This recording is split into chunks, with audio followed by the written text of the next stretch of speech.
Welcome in Science Magazine program. Scientific policies provide a framework for the development of science and technology, while research and communication creates the required skilled and trained workforce through human resource development. To know more about it, listen to an interview with Dr. Geeta Vani Raisam, Director CSIR, National Institute of Science, Communication and Policy Research. Interviewer is Kaushik Roy. In the studios, we have with us today Dr. Geeta Vani Raisam, Director, National Institute of Science, Communication and Policy Research under the Center for Scientific and Industrial Research. Thank you, ma'am, for sparing your time and gracing our studios. We would like to know from you about the National Institute of Science, Communication and Policy Research, its aims and objectives. Thank you so much for having me on All India Radio and giving me an opportunity to talk about the institute called NISPR, or National Institute of Science, Communication and Policy Research. So as the name talks about, it is mainly focused on two areas. One is the science communication and as the science policy research. As many people who practice science and who are interested in science know the importance of science communication. As we know that science and technology play a very important role in development of a country, and India has always been a very strong powerhouse of science and technology. Apart from doing the science and technology and R&D, the research and development which the Council of Scientific and Industrial Research, CSIR, is known for, it is important to take this science to the masses, because I think, as we know, that India has been a strong supporter of science and there is a huge interest among even the common public to know about science. So I think the philosophy of this institute, although it's relatively new, but the precursor of NISPR also focused on science communication, and it has been doing for several decades this work of taking the science to the masses by way of research journals, by way of popular magazines, and nowadays through social media, videos and so on and so forth, taking science to the masses. So you are connecting basically the unconnected, that is the policy of CSIR and NISCPR. And also, ma'am, can you tell us about what are your outreach program, especially for young students at school level and at pre-university? So you are right that, we need to reach out to the young students because they are the future of our country, and if you can generate scientific curiosity among them, then the future is very bright for the country. Yes. So CSIR has started a program called Jigyasa from the last 10 years or so, a very focused activity for reaching out to school students. So as a part of this initiative, there are 37 CSIR labs across the country, and school students are invited to visit these research labs, interact with the scientists, see the experiments and the research that is going on and understand about it. And NISPR, also being one of the constituent labs of CSIR, takes these activities very seriously, the Jigyasa, and invites school students. And our scientists also visit schools and go to Navodaya Vidyalayas or Kendriya Vidyalayas, and this is open to all schools in the country, and it has been really a successful program. And so far, almost 13 to 15 lakh students have benefited from this Jigyasa program. And another thing is that we know that India is one of those countries which emphasizes on STEM, that is science, technology, engineering and mathematics. And we all know the recent successes India has achieved, whether it is in the field of space. We recently had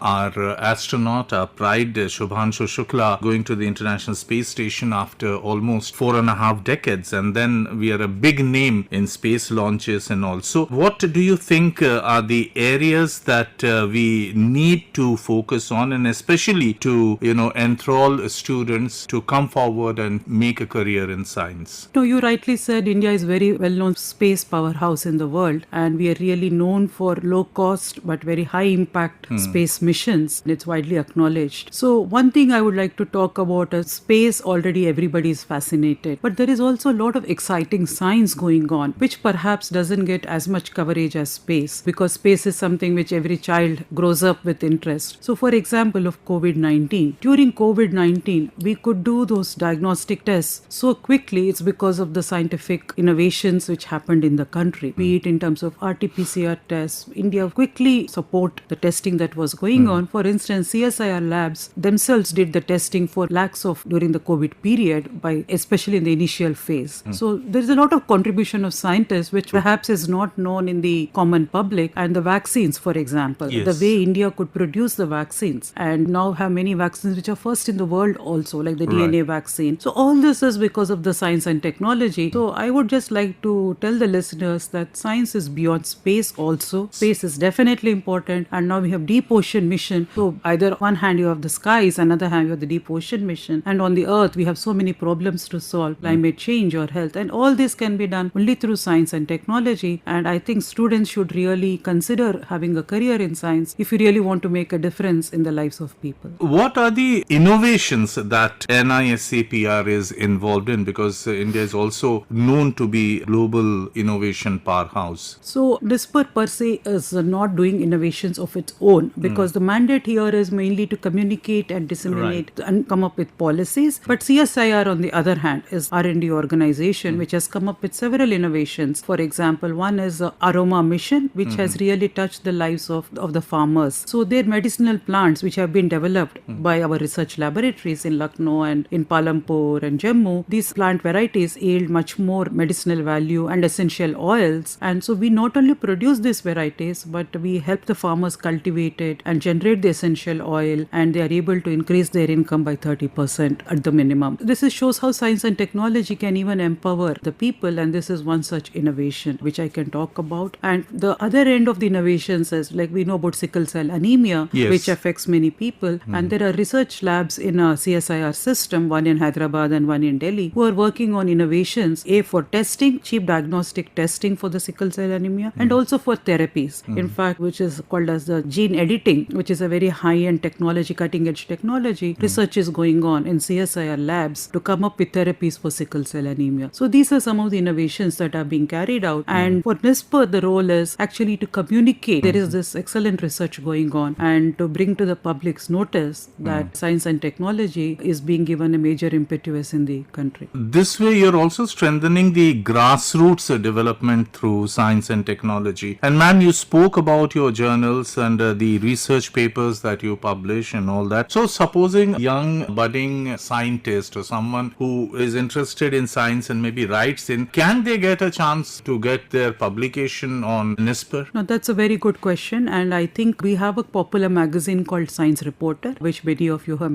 heard, and in Hindi it's called Vigyan Bharati, Vigyan Pragati, and we also do it in science, in Urdu, Science Ki Duniya. So these are popular science magazines, and we can definitely consider if somebody is interested in contributing research articles. So how do they get in touch with you? If It's have any- available on the website. So if you can just give the website detail It's for our listeners. www.nisper.res.in, and I think if you just Google NISPER, you will get the website, and you go onto the website and you can contact us if you are interested in writing any research article, which can be for research journals or a popular science article for Science Reporter. We'll be happy to consider it. So you mentioned about the Science Reporter and Vigyan Pragati, these two magazines, and what do they highlight? Of course, science, and how much is your publication like in numbers? See, numbers with about 30,000 subscribers we have for the physical copy, but we also have it online, like a digital publication, which is free after 6 months, so people can also access it on online. And we cover latest stories of science. It can be artificial intelligence, it can be quantum missions. All the latest areas of science are covered in a simple language, so that for students to understand, especially college and master's students who want to know about the latest research. And we also cover certain interviews with leading scientists and latest conferences which are happening, and so on and so forth. So what are the future plans of NISPER? So I think the future plans of NISPER, as I said, our focus is on science communication and policy. And coming to the communication, we know that the old forms of communication are not that attractive to the youth. So we are moving more in towards the digital communications and social media, and those are playing a very important role. And to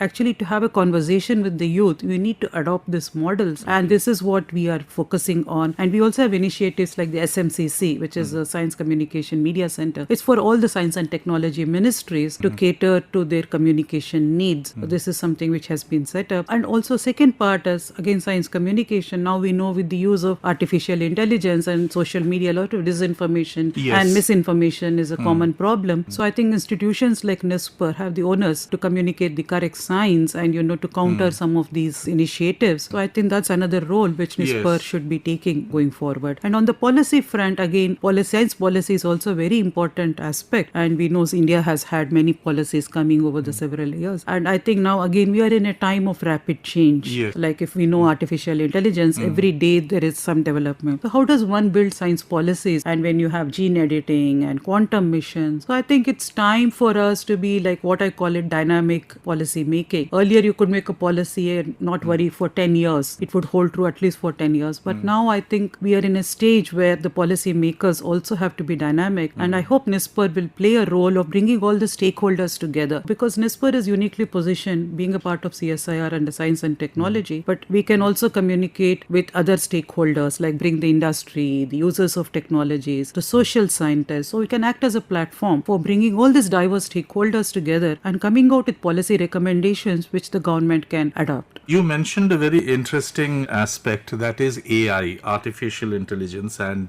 this is one of the big challenge I think for everyone, whether it is social media, whether it is popularizing science, everything, because every day technology is changing many things. Like today we are speaking, maybe tomorrow someone can just copy our voices and spread something which we never even would have thought of. So how, as science communicator especially, how do you look at this challenge? I think AI is a huge challenge and also an opportunity. Yes. I think like any technology, there is the good and bad. And I think because of the challenges, we cannot shy away from the technology. So we have to adopt it. This is a very pertinent question and I do not have a clear answer, because you prepare for something today, it changes tomorrow. Yes. So I think we are in a flux at this moment in terms of, but I think it's again, communication to the stakeholders, use the right sources, rely only on the authentic sources when you are using information or technology. I think validation is required. Don't believe just one source, something you receive on WhatsApp or something. Always validate it through a conventional website or a conventional source which is trusted. I think the most important is not to take anything at face value. I think that is the most important thing. Validate your information. What you're getting, is it from an authentic source? Correct. I think that's the only way you can safeguard yourself in this current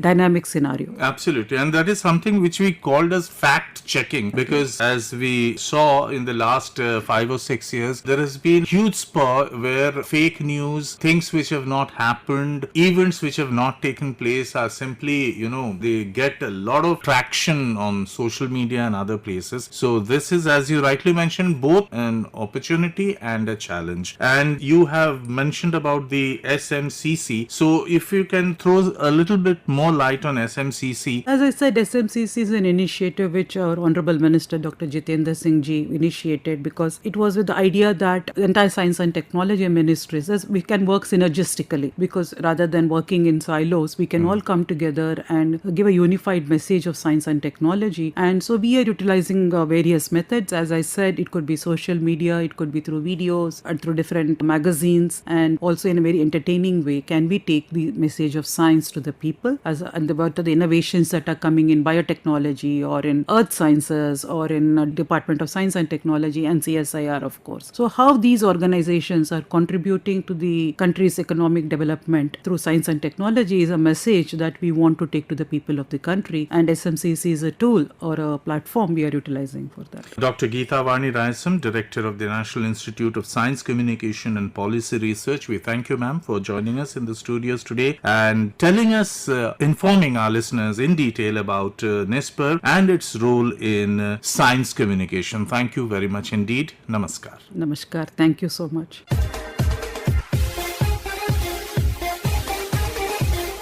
You were listening to an interview with Dr. Geeta Vani Rayasam, Director, CSIR, National Institute of Science, Communication and Policy Research, on the topic Science, Technology and Human Resource Development through Scientific Policy and Research Communication. Expert in studio was Dr. Geeta Vani Rayasam, Director, CSIR, National Institute of Science, Communication and Policy Research. Interviewer was Kaushik Roy.